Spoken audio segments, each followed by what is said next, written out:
Well, it is a great honor to welcome His and Her Majesty's Willem Alexander and Queen Maxima.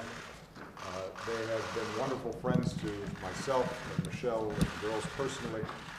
I want to thank once again the people of the Netherlands for the incredible hospitality that they have shown us in the past, including most recently during the nuclear security summit that took place in Amsterdam, in The Hague.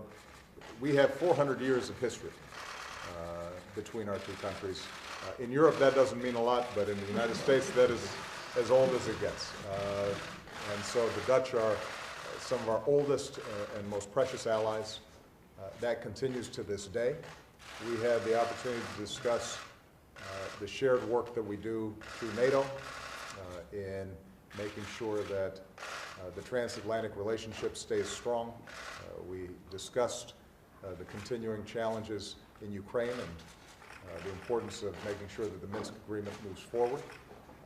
And I continued to make the solemn commitment to support the Dutch in the investigation of the Malaysian Airlines tragedy and to make sure that not only is the truth brought forward, but there's accountability for what took place. We discussed our shared concerns in other parts of the world, including in the Middle East, where Dutch troops work alongside U.S. and other coalition members to help defeat ISIL and to stabilize Iraq. We talked about the excellent work that the United States partnered with the Dutch when it comes to Ebola, and the work that still remains to be done around establishing the kind of health infrastructure that's going to be so important to preventing diseases in the future. I was particularly impressed with the outstanding work that Her Majesty the Queen is doing with the United Nations around inclusive financing. One of the things that we know is that all around the world there is enormous human potential that so often is locked out because of the difficulty of accessing capital, and the creative work that Her Majesty is doing in providing microloans and new mechanisms for credit can make an enormous difference, particularly, I should add, when it is provided equally to women, who so often are even facing greater challenges in accessing capital. And we discussed the ongoing work that we'll be doing to build on the progress that's been made over the last several years through the Nuclear Security Summit and the importance of non-proliferation. So whether it's in Afghanistan, whether it's in public health issues, whether it's in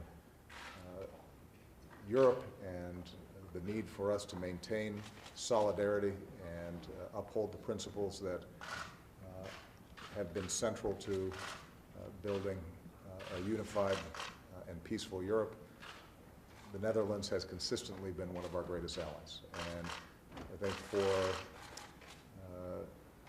His Majesty the King and Queen to have gone to Arlington and to honor not only the Tomb of the Unknown Soldier, but to meet some of that greatest generation who helped to liberate Europe and the Netherlands, and to usher in this era of peace and prosperity is extraordinarily significant.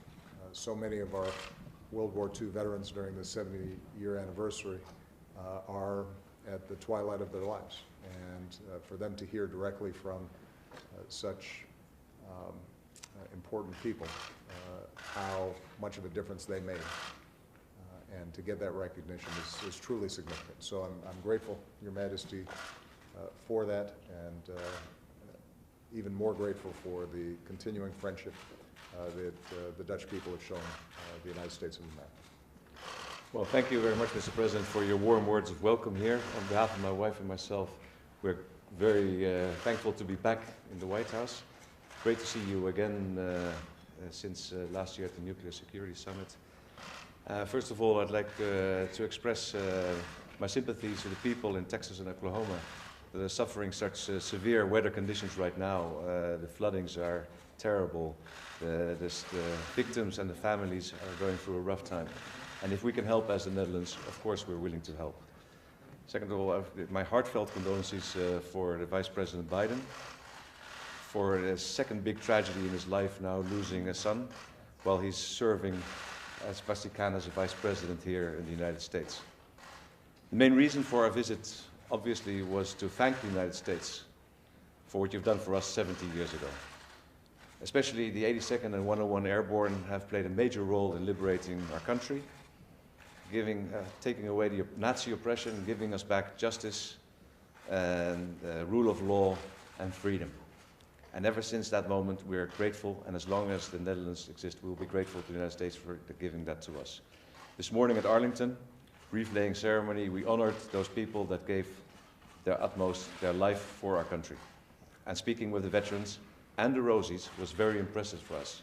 Veterans that have liberated my country, the Rosies that took the place in the industry here, and that kept this country running so that the men could fight on the other side of the ocean. Very, very impressive, I must say. And once again, USA, thank you very much for liberating us. Those values that you stood for at the time and that were not available to us and we regained, we now stand shoulder by shoulder fighting ISIL. Shoulder by shoulder, meaning a small shoulder and a big shoulder, but still we stand next to each other. And we have the same values we want to defend facing ISIL. So, having said that, the next part of our visit will be also looking back at the Dutch history.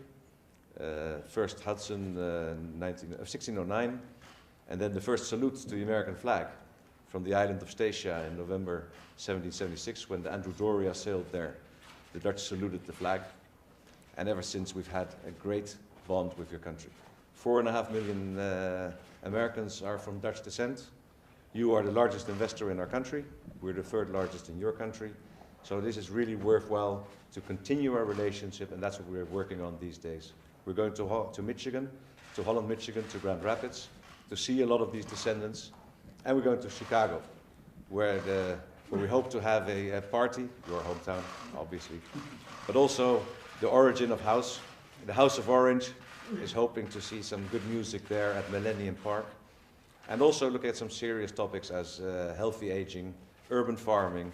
So all in all, a lot of things that we can learn from each other. But once again, Mr. President, thank you very much for receiving my wife and myself here. It was great to see you again. All the best of luck for the United States, and thank you very much. Mr. President, any comment on the expiring NSA?